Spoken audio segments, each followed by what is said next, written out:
So we're going to take a step back. I started here in Seattle back in 2008 as a streaming video ops engineer. So this is near and dear to my heart. It's going to be a great talk here. And what this talk is going to cover is a proof of concept I built to explore OpenTelemetry driven self-healing and video pipelines. So this demo is actually going to do real FFmpeg transcodes, real content, and we're actually going to have real errors in it. So we're going to see how we can solve those with OpenTelemetry and how that's going to make our pipeline more robust. Also, we're going to talk about what worked with this POC, what we learned, and what it's going to look like to get into production, because it's not going to production so easily, as you know. So what this talk is not, it is not a vendor pitch. We're not pitching anything to you. We're not pitching a product. We're just looking at OpenTelemetry. It is vendor agnostic, so that's great. It's open source, and it's interchangeable. The backend is interchangeable. So we're just going to show what we did here and how we can leverage this to make our pipeline more robust. This POC is obviously just a POC. It's not production ready. We're just showing what we can do here to make our pipelines a little more robust. So let's take a look at what we're doing. Let's go back to Spencer's talk, being on a train somewhere and you have to resolve something, especially if it's 2 in the morning. If someone's saying this isn't playing right now, you need to help me fix it. Well, no one wants to deal with that. And if you don't have telemetry and ample logging, it's going to be a lot harder for you to do. So the degraded quality reaches viewers before anyone notices. We don't have any indication that things are failing, we just know it was transcoded successfully, and that was it. We have no idea what the quality actually was. We also have issues where hung transcoders have a job stalling out, and that blocks delivery with zero visibility. Without telemetry, we can't really see that. We also have storage failures that can creep up. But they look like encoding failures, but until you really dig into it, you can't see what the actual problem was. So manual troubleshooting is involved, and it goes across all the services. It takes about, on average, 30 to 90 minutes to resolve a single issue. Yeah, we'll see what that looks like. That metric is according to PagerDuty 2025. So I built a POC to quantify the difference between what operability actually makes. So what we're going to do here is we're actually going to demonstrate 3 modes of pipeline operation. The first mode is opaque mode, where we're essentially just going with what we have. We have no telemetry. We can look at service logs. We can grep them to see what's going on, but we have nothing that correlates the logs across services. So it's much harder to troubleshoot. We're going to see what that looks like. Discovery is actually based on customer complaints. We'll know if something fails because a customer will let us know, and that's not the right time to do it. We should be more proactive rather than reactive. And like I said, the mean time to resolution is between 30 to 90 minutes. Then, after we demonstrate that, we're going to have an observable pipeline where OpenTelemetry is actually present, and it tracks all the metrics and logs for what we need. So we can see how things are going to impact the actual system, and we can quantify that information. We can correlate the signals across multiple services at the same time. And we also have proactive anomaly detection, so we can see firsthand what's going to happen before a customer even notices. And that mean time to resolution is between 5 and 15 minutes, so substantial gain. Beyond that, we'll take a look at how can we improve this even more. We have observability with OpenTelemetry. What can we do to impact this more? So we have an autonomous pipeline that's going to show how an AI agent can utilize that telemetry to help resolve the pipeline issues before they're even proven, before they're even shown. So this requires no engineering effort, no engineering time to sit there and monitor issues. It'll all get resolved for us in real time. And the way it does that is the agent will actually consult with an LLM, a local LLM. Llama 3.2 is what I used here. And it says, given this issue, let me see how we can resolve that and make sure customers have no impact. And the mean time to resolution is 30 seconds roughly. And that's only an agent, no engineer. So I'm sure you guys all have this pipeline architecture in your video pipelines. We ingest, we transcode, we package, we store it on some CDN, and we deliver it. So beyond that, we have an OpenTelemetry layer, which is also vendor agnostic. And with distributed traces and metrics and structured logs, we have OTLP for any backend that we want to have. So it's also W3C trace parent, which means propagation across all the service-to-service calls are easily readable and recognizable. In terms of our AI healing agent, it monitors OpenTelemetry signals when OpenTelemetry is involved, and it runs FFprobe for content analysis. If there's ever an issue, it's going to run ffprobe on it, and it's going to resolve anything based on those parameters. So like I said, it consults Llama 3.2. It's just a local base model as well. So there's no custom training, although there could be in the future. And because of that, we use diagnostics that are not financially impactful. So for remediation, our agent is going to basically diagnose, retranscode, or escalate as necessary, and we'll see what that's going to look like in a second. Verify the content and republish it out for customers to consume. So what this is going to demonstrate, it's going to be the same pipeline in all three forms of those modes that we have. We're going to have 10 encoding jobs per batch. Most of process will have a few real errors that come up. At the time of recording, this was supposed to be a live demo, but I had to record it, so I know what's going to happen now, but you guys don't, so that's great. It's the same workflow every time. The difference is how we detect and resolve everything. So we'll see what that difference looks like. So first of all, let's go ahead and move on to the opaque pipeline. There's no OpenTelemetry here. There is logging in all the services, but we have no telemetry, no correlation ID, or anything like that.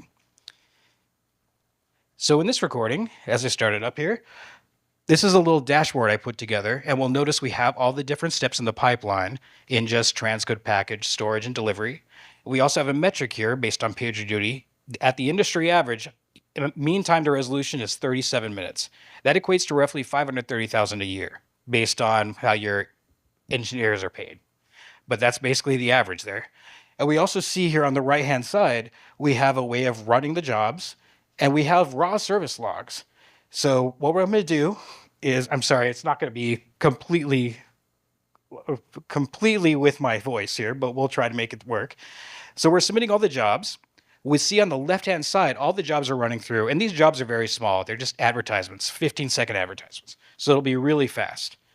But we can see in the ingest log, we can see what's happening here when content's getting ingested.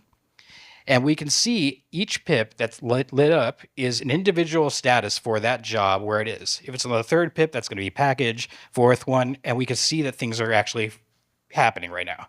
We can see errors coming up. And so this was probably something that we could just find out right away. We have monitoring, whatever we need to have, but we also get a support ticket saying, hey, this is not looking good. And that was from a customer, probably to their I don't know who it was, but that person would create a support ticket for us. So we have a few different tickets here now. So we're just going to go through and start troubleshooting them one by one. So what we're going to do is that we're going to look at that second one. We're going to dismiss that because we could just retranscode that and it would go through, which I believe I already did. I'm sorry, I should have been in sync with this. What we can also do is take that job ID and go ahead and find out in the log files what's actually happening.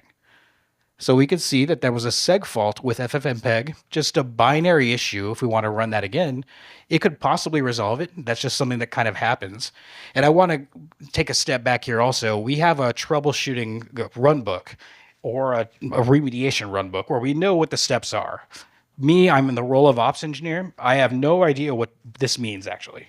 So we have steps we need to take like retranscoding, and that should resolve things. So right there, we're retrying the transcode. And we hope that goes through. That one worked. Great. So let's we can take a look at that video. It looks fine to me. So that's fine. We've pretty much resolved that one. Let's take a look at the one above it.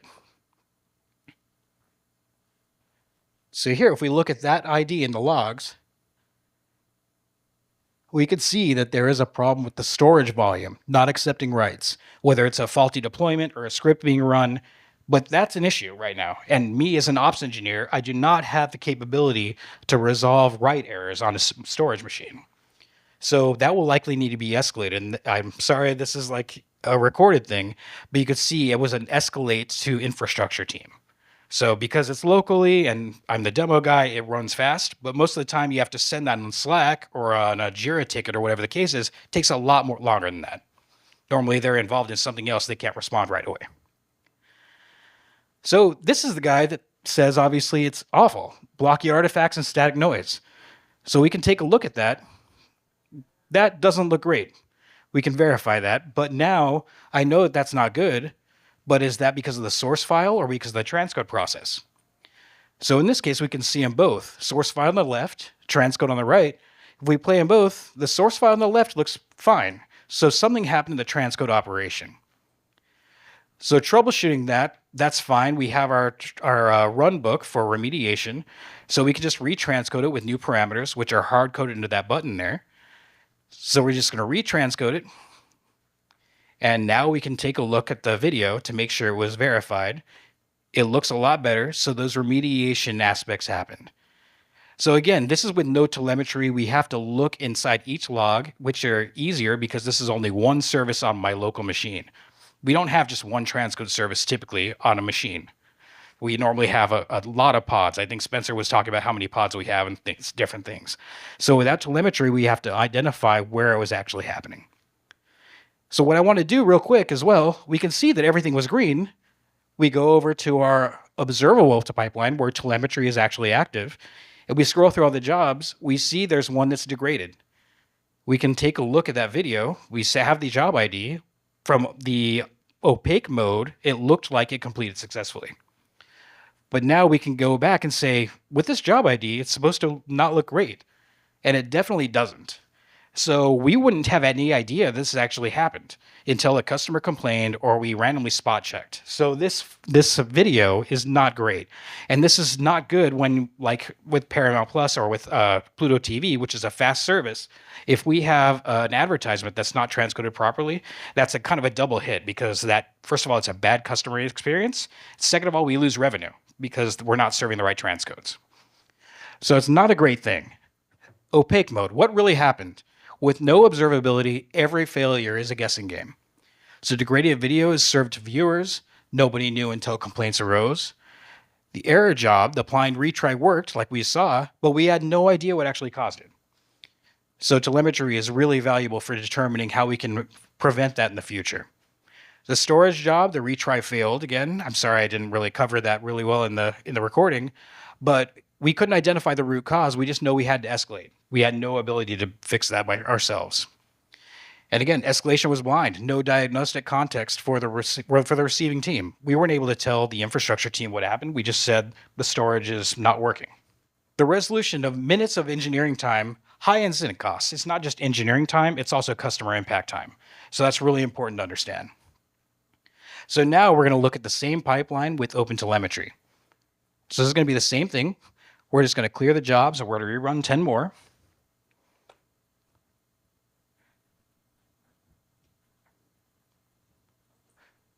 Sorry, hi, hey, dead air. How's everyone doing? All right, so we see the jobs starting to come up. That's great. And we can see, you'll notice now in the dashboard is aware of a VMAF score. A VMAF score is how, for those of you who don't know, that's a representation of how close the transcode output is to the source content. So if something has a high VMAF threshold, or it's above our threshold, it's going to be green. So we know that's generally a good transcode. So if something's below our threshold, we know it's a degraded piece of content. There's no more testing. We don't have to wait for a customer to tell us it wasn't great. There's one that's popping up right there. So that one we can see, it's a quality degradation. 9 out of 9 segments contain visual artifacts. We're well aware of what's going on. And we can also see there's a little pip underneath there. I'm sorry if you can't really read it, but it says standard remediation process, preset of fast, CRF 26, and the bit rate of 1.2 times higher than it was. So that's what would be happening if we retranscode with those adjusted parameters. And up there, we see the encode failed, FFmpeg failed, sorry, jumped around, but we can retranscode as we should. And we saw that escalate to infrastructure came up there. I'm sorry, that was really quick. There we go. So we know that there is a problem with the storage. So we can escalate to the infrastructure team. And because this is just a demo on my local machine, it'll happen a lot faster than it normally would. So we kick it over to them, and now because our dashboard is keying off of OpenTelemetry, it can notify us of everything within the dashboard. We can see the storage permissions were restored by the infrastructure team. Definitely safe to retranscode, and we can see if it's actually going to go in and complete successfully. So as it continues going through, that completed successfully. So we knew everything that was going to happen with that guy. So now what we're going to do is we're going to look at these actual degraded transcodes. So we'll take a look at that job ID and we're going to play it. Again, it doesn't look great. It's not something that we'd be proud to serve to people. It's going to create a bad customer experience and possibly impact our revenue. So we can retranscode with those transcode parameters that are in our runbook. And we can see in our telemetry anomaly detection side, we can see that now that was resolved. And we can actually verify that. If we play the video again, looks a lot better. So thumbs up on that one. The remediation parameter or the remediation rules worked. And now with OpenTelemetry, I'm in New Relic right now, which is our telemetry dashboard. It could be Datadog, whatever you want to do. But if you put in that job ID, which I just did, we can see everything across all services associated with that job ID. This is what the dashboard key is off of, and this is what we would ultimately use to determine exactly what was going on here and what went wrong with that process. So it makes it a lot easier to troubleshoot for operations engineers, and it makes it so that it's less of a guessing game. So now we can do the same thing. We have one with a VMAF score of 61.4. That checks out because it doesn't look great. We can retranscode it with those adjusted parameters again. And spoiler alert, it's going to work. So we can play that one to verify, unless that's the end of the video. We'll see. We can see everything's green across the board. All the VMAF scores are acceptable, and we have confidence that all of our content coming out now is good to go. So you can tell that there was a much bigger difference of having telemetry versus just using the standard log files. Based on that, OTel transformed incident response from reactive to proactive, which is huge. Degraded jobs visible are immediately, no longer hidden behind done. So we know exactly what's happening. We don't have to wait on anyone telling us. We can just tell directly from OpenTelemetry what's happening. The correlated traces show each job's lifecycle across all 6 services in New Relic, which I showed, but it doesn't have to be New Relic. The storage error diagnosed as infrastructure escalated to the root cause, so we knew exactly which team to escalate to and how they would resolve it. Our standard playbook remediation resolves quality issues, which we've proven out, but it's also a one-size-fits-all sort of thing. We know those properties or those parameters are going to be used no matter what we do, no matter what the failure looks like. We're doing the same thing with every single one of them, which is great. It's resolved everything we had here, but it's not going to resolve everything. I doubt it. The point is, it's faster, but it does require me to go in and click buttons or to escalate internally myself. So while we have all the data we need, it's still something that requires an engineer's effort.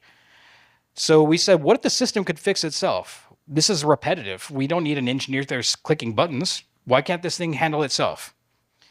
So enter autonomous mode. So with this guy, we're going to do the same thing. We're going to do 10 jobs.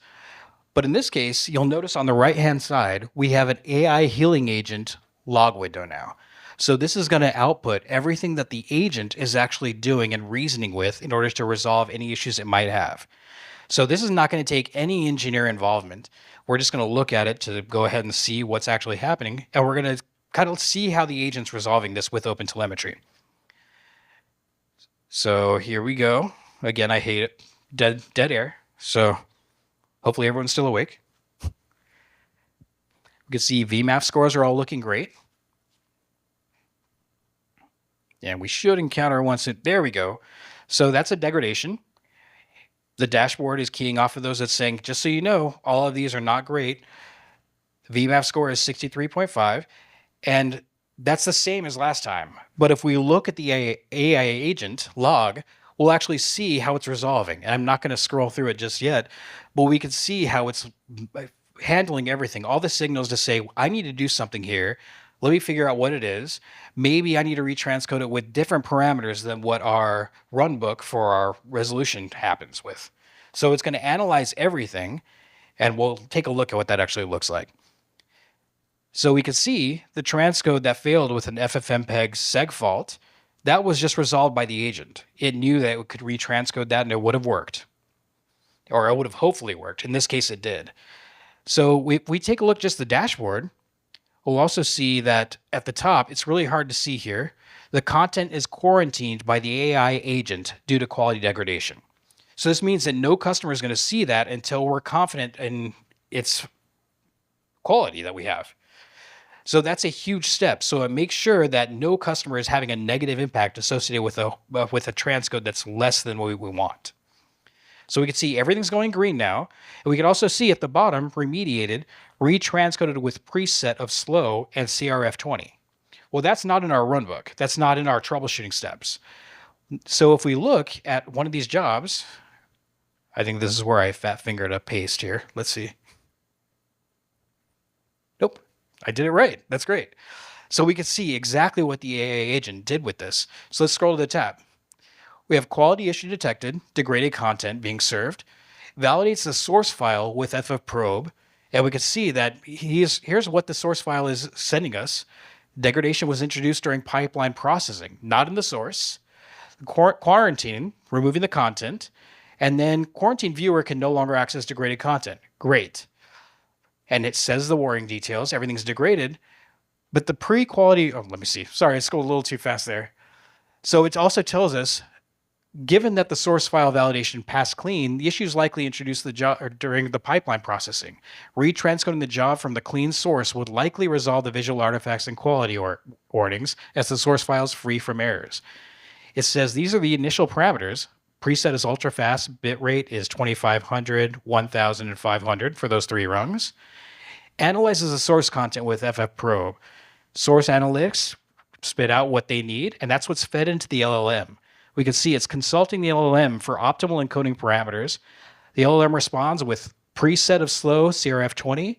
Reasoning, using slow preset with CRF20 gives 264 maximum time for motion estimation and rate distortion optimization, producing near reference quality, worth the extra second time for target remediation. Retranscoded with those parameters. Retranscode complete, reported quality is good. And we see that the VMAP score went to 97.7, which is huge. Viewer impact was high. It was resolved, and the content was replaced and viewed by customers.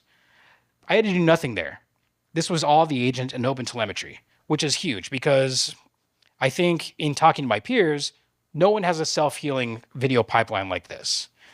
And that's not to say that I'm advocating for using an agent to not have engineers. I'm saying that they can use their time more fulfillingly by doing other features and other tooling that they may need. They don't need to sit there and click buttons all day. These guys can take it for us. Let's real quick recap that. Same diagnostic process as an engineer would follow, faster with deeper content analysis. So I think this was really huge. Degraded quality was detected. We ran an analysis on ffprobe. We got the LLM recommended parameters, and we retranscoded. The seg fault error was detected, checked the storage health, and retranscoded from a clean source. The storage I/O failure, I'm sorry I didn't stop on this enough on that video recording, but it's diagnosed the infrastructure root cause. It did escalate it, and then it pulled for a fix. It waited until it could tell that fix was there, and it would retranscode as well. So it knows when to retry versus when to escalate. That was huge. So why LLMs versus rule-based automation? Rules-based has been the standard, obviously, like we have a runbook for remediation. The LLMs change what's possible. Rule-based requires enumerating every failure made up front. It's brittle to novel errors, especially. If we have an outstanding error that we've never seen before, we have no idea in that runbook how to resolve it. It's a fixed remediation per rule. We can't adapt to what content characteristics are. So like I said, it's a catch-all that we're doing. So it's fine, it works, but not necessarily for everything. It is predictable and auditable, but it's limited to what we can anticipate. With the LLM, we reason about novel situations using diagnostic context, using traces and ffprobe, everything that we have in OpenTelemetry. It tailors the encoding parameters to specific content, not one size fits all. And this is something where you can introduce some context-aware encoding as well, where everything changes based on what you need, and you can prioritize that. It also explains its reasoning, which is huge for me. It had an audit trail for why it did this, exactly what happened there. But after all this, the best approach is also structured rules for known patterns and LLM for diagnostics and edge cases. So the business impact is based on 18 cents a month, which is actually, it's bigger than that. Now I've looked through the reports. But with Opaque, like we said, the mean time to resolution is 30 to 90 minutes. The cost per incident is $4,500 to $13,500 every incident that we have. Observable, it's substantially reduced from 5 to 15 minutes, making the cost estimate about $750 to $2,250. Autonomous, about 30 seconds. Cost per incident is compute only. The local LLM doesn't cost anything for us. We don't have to pay for tokens or anything like that. So that's really huge. So what does it cost to get there? We have our OpenTelemetry SDK instrumentation. It took weeks, not months, for our 6 services to get that done. About 40 lines of code shared. Auto instrumentation covers HTTP and gRPC right out of the box, so that's huge. The biggest ROI per engineering hour, it pays for itself in a few incidents. Just getting from opaque to observable mode is huge. That step is the biggest one in this. From observable to autonomous, agent development and testing, there is a larger investment, iterative rollout, because we don't want the agent to just handle everything. And we recommend starting in a suggest mode, because last thing you want to do is have an agent just going haywire on everything. So we want to have it make a suggestion that we can approve as a human while we train it. LLMs are running locally. No ongoing API costs, no data leaving the network at all. So it's pretty safe to do that. And observable alone is transformative. This is huge. Autonomous is where you go when you're really ready. But to get to observable is the big first step. And if you were paying attention to Spencer's talk, you saw that architecture diagram. We want OpenTelemetry across all of it. It's huge. So the path forward, I recommend, like I said, starting with observability. It's the foundation everything else depends on. Phase 1, this is what I was doing with the POC, is instrument with OpenTelemetry. It's the highest ROI, lowest risk. Phase 2 was automated detection, anomaly rules on OpenTelemetry signals. We don't want to alert too much. That's the main thing also. We don't want to get fatigue from that. And phase 3 was assisted remediation. System can suggest what they want to do, and the human will approve it. And phase 4, which we saw last time, autonomous, where we start with a narrow amount. We don't want it to go haywire on everything, but we can validate, expand it with confidence. The biggest thing is correlation is a key differentiator. Not just logs, but the trace IDs from OpenTelemetry linking signals across the services. And that enables both human diagnosis and AI automation. Each step delivers standalone value. You don't need to commit to autonomous or anything like that, but OpenTelemetry is a huge first step. What surprised us? Building this POC taught us a few things that we didn't expect. First of all, OpenTelemetry, instrumentation was faster than we expected. Auto instrumentation does most of the work. The LLM doesn't need custom training to be useful. The one we just saw was Llama 3.2, no training on it at all. So the structured prompts with FFprobe data and diagnostics context, they got me surprisingly far. The hardest part wasn't the AI, it was defining what healthy looks like so the agent knows what to do. Like our remediation runbook, we have no idea what healthy for everything actually is. So that's where the model actually comes into play. Agent governance matters from day one. We need a blast radius, we need kill switches, we need everything to do to make sure nothing happens incorrectly. We're running this for a reason, we don't want to make it worse. So having a low blast radius is huge. And the biggest win isn't automation mode first, it's the jump from opaque to observability. That's where the value is hiding. Oh, sorry, I was all over the place there. Hopefully that was good for you. Any questions?